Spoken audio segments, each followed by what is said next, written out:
Are you planning to use the video? Yes. Got it. Okay. Well, I look like shit.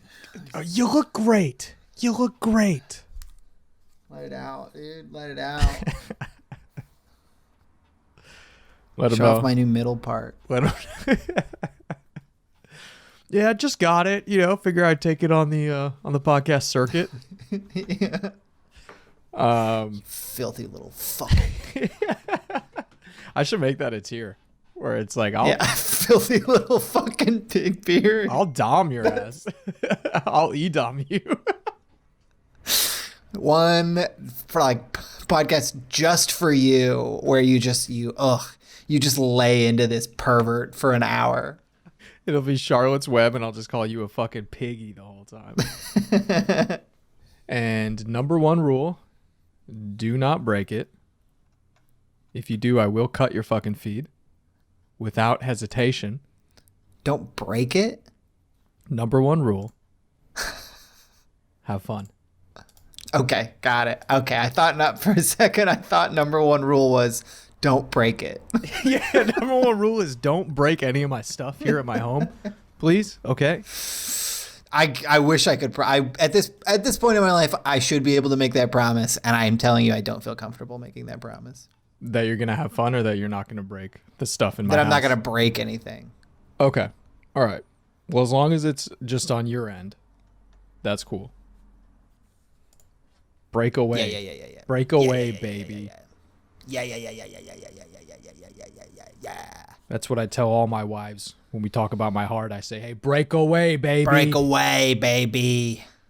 Pretend that my heart. Would that I were a person who could love you right, but I can't. So you gotta break away. So you gotta break my heart. I tell you what, I'm gonna tank the relationship, and you're gonna have to be the one to pull the trigger. You're gonna have to do the work, though. Because I'll stay. I will. I'll stay in that driver's seat, baby. I ain't getting out. My seatbelt is stuck. You gotta yank the wheel into a goddamn bridge abutment. But also, I love you so much. Thank you for marrying me. Yeah, your background's looking sexy. Dude, I just took that plant from my roommate. Yeah. I was trying to tell him, he was in the bathroom. I was trying to tell him that I was going to borrow it, and he didn't answer. So I'm just like, it's Sucks podcast time, ass, buddy. Piggy, yeah. I don't have time to wait for your answer. I got a podcast. We got a tight schedule. My guest has a tight schedule. He was very clear that he planned to get high at 5 p.m. and he would rather not push back. If he has to push back that bong, Rick, I don't know. I'm scared of what's going to happen, if I'm being honest. I'm scared. That could be it for me in this industry. I'm just saying. Welcome to the Older Kids Podcast, where we revisit movies from our childhood and see if they still hold up. As always, I am Elliott GB, and not as always, where are we? We're in the home studio, baby. That's why I took a little time off. I know it's been a while. I missed you. Did you miss me? Hope you did.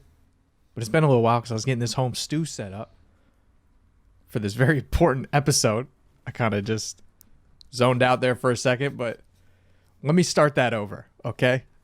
Jerry, I have a fake editor named Jerry, so Jerry, let's cut this. Let's start this over, please. Oh, thank God. I didn't want to have to say it. Hey, Jerry, can we cut this? He's going to start over. I can let Jerry know when I want things cut. I'll keep that in mind. Yeah. Yeah, his name's Jerry. You might know him. Last name's Seinfeld.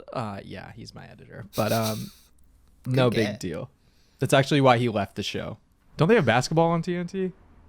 They do now, yeah. That's so crazy to me. It seems like a deep cable. I don't know when sports started being on like deep cable channels, but it always seems weird because when I was a kid, once we got like the basic cable with like MTV and shit, you would start, for me it was like those were the highest channels and you would start there and then work your way down to the boring channels.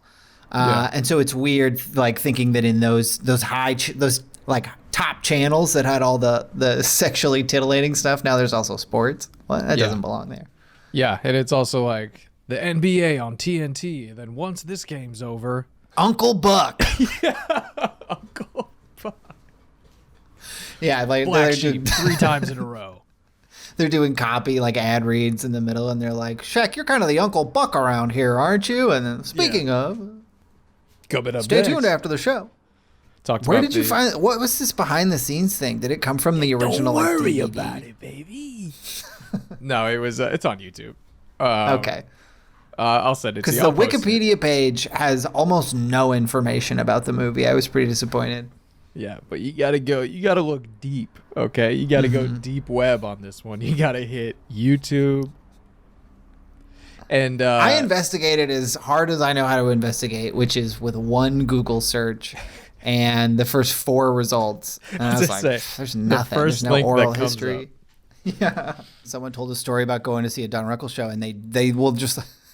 It was a person who, he was in line, and they were like, hey, do you want to sit front row? You get free drinks, VIP treatment all night. He was like, yeah, of course. And he sat down, and he like looked down the row, and he looked down the other way, and it was like a black guy, an Asian lady, and then him, who was like a kind of a fat guy, and then like just there's stereotypes all the way down the line, and he was like, ah, shit.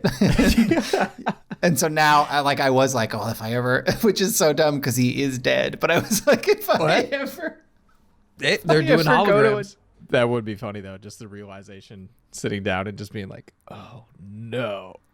Oh no. Right as the lights start to dim, everyone starts clapping. You're like, oh no. Yeah. We're done I just hope that person, it's like, good thing I'm having a good hair day is what I would probably think. First thing it comes up, that look at this guy's me fucking hair, huh? Isn't that stupid? Like, no. Has that ever happened to you? Have you ever thought you were having a good hair day and then someone made fun of your fucking haircut? Yeah, but I think it was more racially motivated than anything else. So okay. Yeah. That sucks. Yeah, it is. Yeah, that's a little worse than my story about, just some woman who was mean to me at a party for no reason. Yeah, I've had that too. But again, it was racially motivated. But we're having fun though. Speaking of race, I have to say a low for me in this movie was we got a charming lead. He'll kind of be funny or whatever, and it's like, write him a fucking joke. Why don't you? Yeah. Are you referencing Caddyshack? Is that Caddyshack, Stripes? These are movies, by the way, that I'm mostly positive, feel mostly positive about. But like Stripes, I think is the one that I'm really thinking of. I haven't seen that one. Oh yeah, that one. I like that movie. There are not a lot of jokes in that movie. Yeah. Looking sad from time to time, and I was thinking about the bagpipes, and I was thinking about Chris, and I thought, Chris, could you do that in the movie? Could you do that? Could you look sad in the movie? I thought I saw him looking sad about something, and I pulled the director, and I said, we could use that. We could. That's an emotion. I just remembered seeing Chris on the day that his dad died and thinking he looks sad. Can we get that in the movie? Can we kill this dad? Can I do that? Am I a capable enough artist to birth this from my artist canal into the world? Am I actually working on this movie? Do I work here? Who am I? Does anyone know? Please help me. Action. They're all just like, what? Huh? Yeah. Great. Yeah. And then, those are the scenes with the bagpipe because everyone just looks confused and sad. Holy fuck. Hurry up with my damn croissant. I have a god. Holy. If you got one? I decided not to. I backed away. No, Jerry edited. Let me see if I can remember it. Yeah. Eating Asian pussy, sweet and sour sauce. I think I missed a couple words in there, but it's something like that. We get it. We get it. We can connect it. Oh my god! If someone, please, if that's not, let me just YouTube that real quick because I searched bagpipes popular songs. Bagpipes. Better, harder, faster, stronger. If someone can find that and send it to me, oh boy, or just make it. If someone can do a bagpipe covers of of Kanye pop songs, that'll be the new like. Do you watch Atlanta? Yes. the white girl covering rap songs thing. That'll be Yes. the new, instead of ukuleles, it'll be white girls will all learn the bagpipes and they'll be playing Lil Baby songs.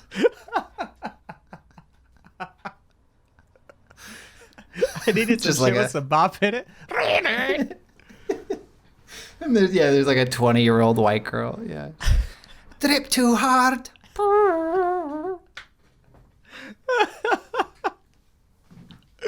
Oh my god, I want nothing more now than to hear just some. Dude, you thick- should go on Fiverr. Our friend Bo, he like hired someone to make a song on Fiverr, and I was like, oh shit, I didn't even think you could just hire someone to make a song about whatever. He but does you got to that. find a bagpipist. That's the problem. Yeah, that okay. I'm gonna write that down somewhere. I wonder if they have like bagpipe synths. Like, how have you ever fucked around in like GarageBand? GarageBand has a bunch of like synth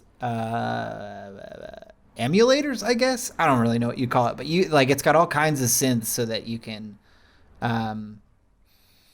basically make fake, synthesizer music through your GarageBand just with your keyboard. I wonder if you can download a bagpipe plugin. I'm sure you can, in like Ableton. Be like, no, I can't go out tonight. I just downloaded this bagpipe synth pack. I got an idea for a project. It's the Tartan album. I'm gonna make all of the Black Album out of bagpipes.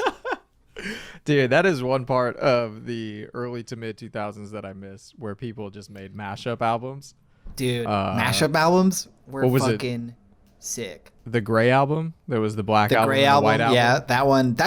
I'm embarrassed to admit this. I didn't like Jay-Z until I got into the Gray album. The Gray album was my entry point into Jay-Z, and I was like, maybe this Jay-Z character's up to something. Now that I've heard it with it's been Ringo. fun. Thanks for coming on. Jerry, just make it look like I've been talking to myself this whole time, buddy. Just me this whole time. Jerry, I'll send you some clean edits of everything that I said that was funny. I'll send it. It'll be about 6 minutes long. We're gonna put out a compilation of just me just crushing. Sandusky, is it? I got a feeling that name's not gonna last very long. Because he's in on it. He knows about what's going on. He didn't say anything. So this is a very despicable character we just invented here. I want it to be known that I'm on the right side of this thing that I just made up. Okay, I know that this is a Look, brain child I from do here. not stand behind the words of that I just said because I said them Exactly. as a made-up guy. Exactly. So I am not accountable for those words. I'm And one now of those here's a people- character I call Nazi. Oh, 1, 2, 3, 4. See, I'm one of those people that would make a drawing like that and then immediately be like, that's pretty fucked up, huh? Ooh, weird. That's bad. Make a drawing like you would draw it? Yeah, Jerry, cut this part out. It was a lot funnier in my head. It really made sense. Quit playing with your dinghy. Well, the listeners can't see, but you have drawn just an obscene diagram of a man with his head up a cow's ass. And I say it's obscene because even though that, to me, could read as clinical, you can really tell they're both enjoying it. The man's about halfway deep into this cow's body, and so his lower body is outside of the cow, and he's got a very obvious erection in his pleated dockers. And the cow is looking back at the camera, and it's like a pretty traditional like anime sex face. And I'm really impressed with the quality that Elliott's created for this anime sex face on the cow. It somehow captures the bovine, the raw bovine nature of the animal with the orgasmic undertones of that kind of anime. So it's impressive. Yeah, and it's right off screen there. You can't see it, but it's just right there. And then it's on the bottom. It says "Got milk." In that same kind of it was a different time line of thinking. They dropped the R word a couple times. Yeah. And again, not that I would defend it if it was like in service of like a really good joke, but it's I think you both would. times it's just someone saying like you are or I am. Yeah. Yeah, that's the thing. When it's him in that scene doing it, and he's just like, bah, what? It's like, just say I'm dumb. Like literally, Yeah. that's all he'd have to be like. Like literally. I think the line would have just so much better have been like, I'm an idiot. Yeah, like I'm fucking around. I'm an idiot. You know. Yeah. And then, That would have been. but they're just like, this is the '90s, so let us throw that in. We're not going to do, surprisingly, no F words. And I'm talking about the one, you know what I'm talking about. None of those. So we're going to double up on R words. Yes. We got the conversion chart up in the background, and we didn't use any of those. Therefore, that we It's can 1995. We're allowed up to 7 of those in a PG-13 movie. So what we're going to do is we're going to cash that in and get 2 of these. Okay. And that's good. And they're like, you can get 3 if you want. They're like, we're just going to go 2. We'll just see if Chris says it. He's writing it as he goes. So we'll see. You know, I was on set and I just noticed Chris using this word. And I was like, I think we can put that in the movie. And so I feel like I kind of started that word. And people are like, you really want to take credit for that? Yeah. You really want to be that guy? Oh, that would be so funny if in that behind the scenes video that you found that it was him like very loudly proclaiming that he wrote that line. Like, that's not an ad lib. That's not Chris ad libbing. I fought with the studio to get that word in the movie. Yeah, he did say that the bathroom changing scene on the airplane, he was like, yeah, that's one of the only scenes that was in from the original script. But it would have been very funny if he was like, and the other part was, I really made sure that was in there because I really thought it tied it all together. You know, I really thought it did. Of course, we had a lot of good cameos, Bo Derek, Dan Aykroyd, you know, we had all that. But I really think the shining moment of that scene is when he makes fun of mentally handicapped people. You know, I thought it really... Specifically when the David Spade character implies that if you do happen to be developmentally disabled, the best thing for you is to be hit in the head with a hammer. Yes. And that is truly what I believe as an artist. They're just sitting there like, stop talking, dude. Stop talking. Speaking of Dan Aykroyd, though, fun fact, he filmed all of his scenes in 2 days. Okay. Yeah, that is a fun fact. I like that. That's a good fact. There was some 90s movie set in Seattle. Singles. Yeah. Rebar Never was saw in it. that one. It's pretty good. It's pretty okay. interesting. They're in like Pioneer Square and shit like that. Fuck they go yeah, dude. Fuck back yeah, when it was dude. Cool.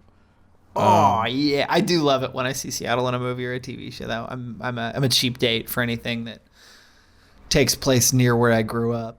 Yeah. Anything that's like local that you know, you're just like looking at every shot to be like, oh, I know where that is. I know where that is, you know? And that's one of the cool parts about living in LA is now every fucking movie or TV show I watch, I'm like, oh, I know that. Oh, I know that place. Oh, that sounds great, dude.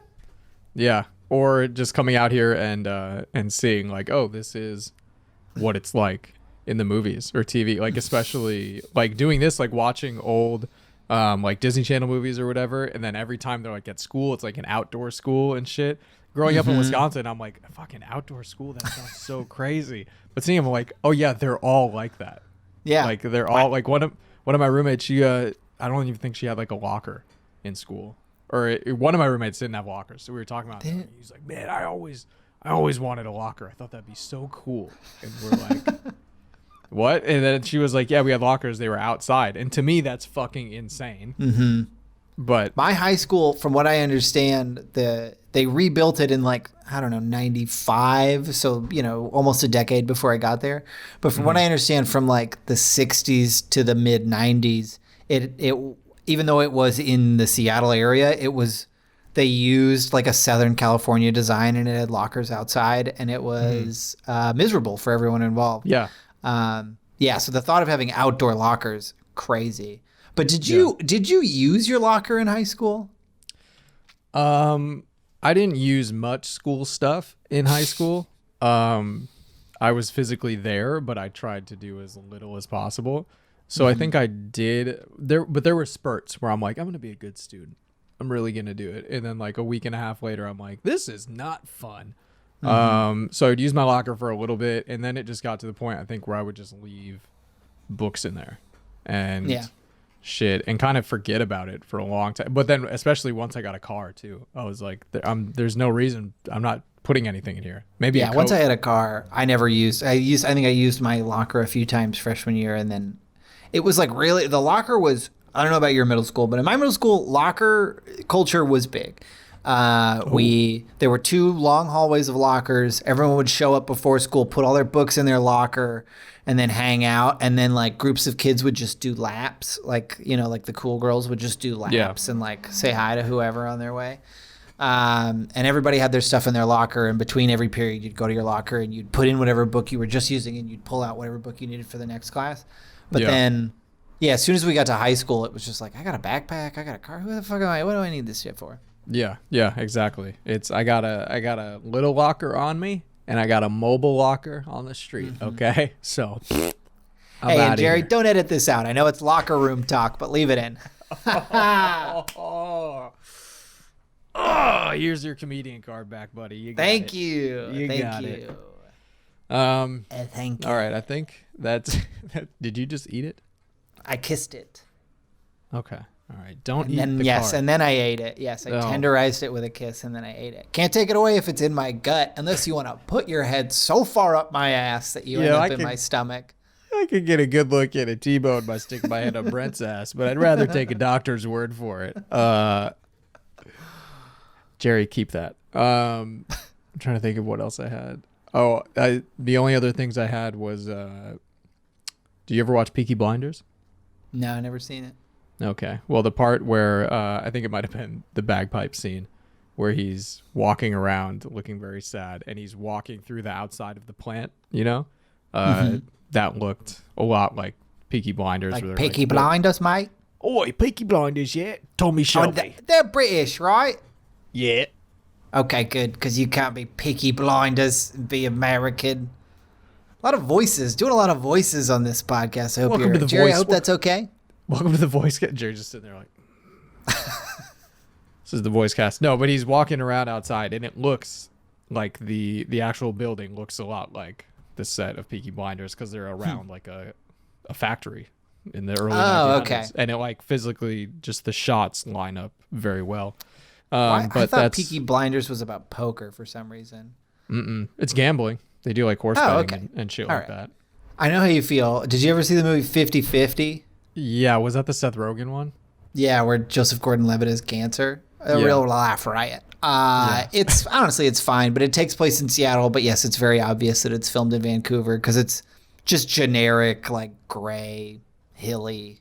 Vancouver, Canada, or Vancouver, Washington?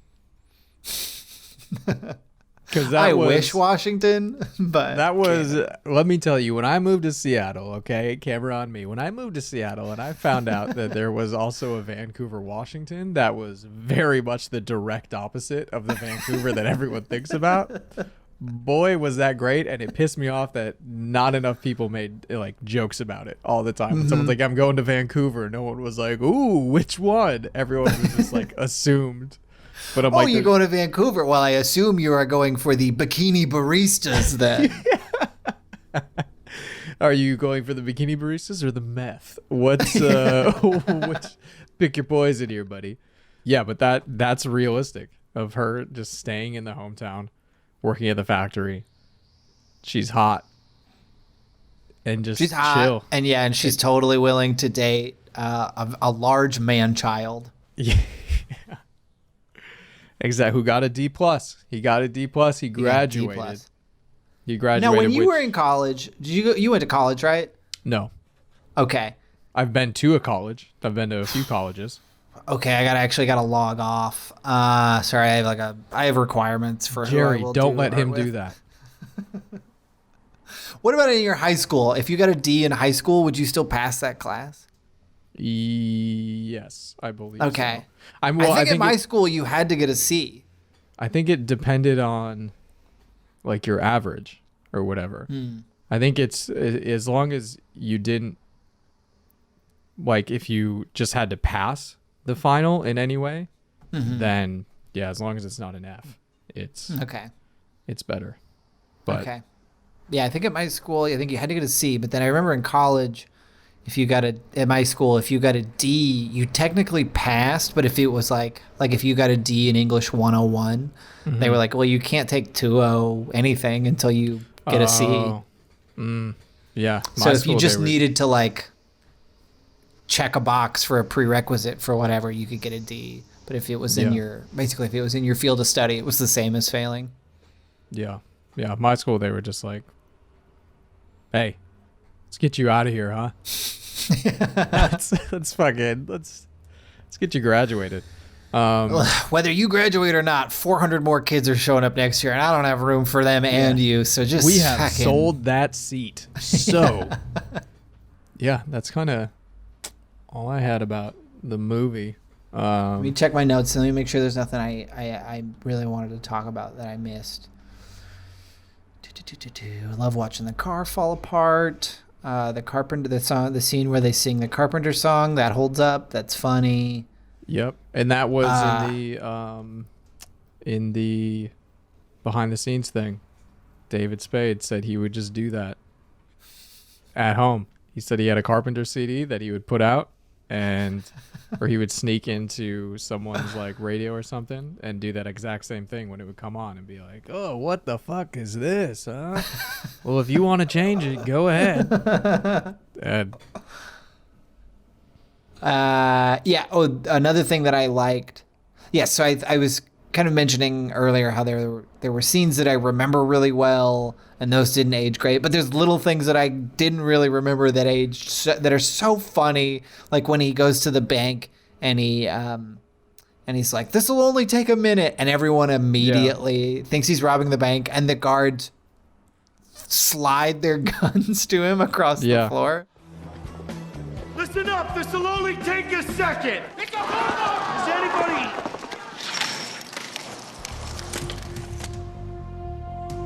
Oh, jeez. I don't know. I think when you're younger, it's just like guns in movies are... But I was frankly probably like, there's not enough guns in this movie. But now it's so funny that the guards immediately give up their guns. Yeah. Very And then funny. on the news when the guard's like, yeah, after he bashed me in the head many times with a hammer, I had no choice but to give up my gun. I mean, I've got a family. Yeah, and there was a bunch of other little things like that. Oh, like because like I remember the bees scene, but what I didn't remember was that the cops are both like, I'm allergic to bees. Save yourself! Don't be the hero! Frank, I'm allergic to bees. Me too. They're huge and they sting crazy! We'll come back later and check on you. Yeah, in a while. Save yourself! Your firearms are useless against them! The chances of that, so slim. So funny. Slim. But also, I saw that and I was like, would that work? Same. At this point, I think we've probably come full circle. I think 15 years ago, no way. Because any cop who is like 30 has for sure seen Tommy Boy and like, fucking loves it. You trying to Tommy Boy me right now? Yeah. You think this is my first rodeo? What, you think I don't have that memorized? Holy shnikes. This is going to leave a mark, and then he beats you with a baton. Oh my God. That would be hilarious. You think I haven't seen Tommy Boy? Do you ever do that? I think about when I hear a name in a movie, I think about, could I use that as a fake name? And would they get it? That's a good question. And I like kind of fantasize about doing it where I get like, arrested or something, and they're just like, well, I think it's mainly because like as a kid I would skate and then you get like stopped by like private security companies and they'd be like, I'm gonna take down your name, and as a kid you're like, oh fuck, but you would still give them a fake name. But knowing now do you remember a fake name you gave to a security guard when you were that age? I think just like Sean or like something. You just throw out like just some random name, but like being kind of like scared about it because they're like, well, I'm going to look you up and make sure, nothing. But knowing now, I'm like, you're a fucking rent-a-cop, dude. Yeah. And even then we knew, we're like, you're not an actual cop. You're private security. But you still felt obligated to like sit there until they were done when it's like, you could just leave. They have nothing. They can do nothing to you. Most of the time, that's what we would do. Is we'd just be like, we're just leaving, and you can't touch us. You can't stop us. In retrospect, my friend and I got arrested at an Albertsons for shoplifting or whatever. And in retrospect, I feel it's maybe for the best that I got caught and had to cool out. But in retrospect, I could have just walked out. Like it was a security guard. And he was like, I know you all are stealing, come with me. And we were just like, okay. And we just like followed him back and he handcuffed us together. And then I made him unhandcuff us so I could take a poop. And I think everyone knew we were thinking about making a run for it and we didn't do it. Yeah. And then we both gave him fake names. I said my name was Brent Johnson. And then my friend Brandon just said another one of our friends' names, which I still think about is so funny. To just be like, Ben Gretsch. And then the cops came and they like got our IDs. And so I just remember the security guard being like, now I got to do all this paperwork over again. Thanks a lot. And we were like, oh my God. You. What else are you doing today, bro? Yeah. This is the highlight of your month. You caught a couple of teens stealing. You are hard right now. You are going to be talking about this for years to come. Years to come. Yeah, it really was that shit where I'm just like, what were you going to do with my name? All you were going to do is call the guy. And I think once we realized that too, we just stopped giving them any time of day because they're like, come over here. And we're like, no, what are you going to do? Call the cops? And we literally said, we're like, anyone can do that. Yeah. Anyone can do that. And we just fucking walk away. But no, I would always fantasize about that, getting like stopped and they're like, what's your name? And I'm like, a name from a movie, like Tommy Callahan. If they would stop and be like, that's from fucking Tommy Boy, bro. That's not your name. There's no way that's your name. And then I immediately forget those names that I'm like, that's a good one to try out. Immediately forget, and also am never in the situation where I could actually try it. Now you're fantasizing about a situation that it's just never really. If I'm ever 13 years old again, look out, world. Yeah. Look out. Because you're not getting a real name from this guy. From this boy. I know my rights now. Now that I'm this age, I know my rights. You better fucking hope 15-year-old me if I ever have because he was a Freaky Friday or a 13 going on 30 situation, whoo, y'all are fucked. You are. Not only are you fucked, but that kid is fucked because I'm going to smoke so many cigarettes while I am that kid. I'm going to ruin his future. I'm going to put my head so deep up a cow's ass. Just like here. And then I'm going to say, got milk? All right. Well, speaking of got milk, sorry for delaying your weed. It's okay. I was into it. I was having a good time, and it's not like I need it. I don't need it. I could stop anytime, so. But I just don't want to quite yet. That's the only thing. I just don't want to, and I've never tried, but I know I could. And I'm scared of what will happen if I do, how that will change my personality, but I could. But I don't want to. I just don't want it.